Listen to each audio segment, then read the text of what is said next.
ధనం ఎక్కువ ఉంటే దాన్ని ఏమంటారు? కలిమి అంటారు. లేమి అంటే ధనం లేని వారిని ఏమంటారు?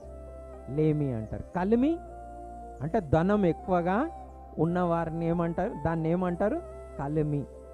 మరి ఒకని కలిమి అంటే ఒకనికి ధనం ఎక్కువ అయిపోతే వాని జీవమునకు మూలము కాదు అంటా ఉన్నాడు. అంటే జీవం అంటే మరి అతన్ని మంచిగా చేయలేదు. ఒకని ధనం ఒకరిని ఏం చేయలేదు? మంచి చేయలేదు. ఒకని ధనము వానిని పరలోకానికి తీసుకువెళ్ళలేదు.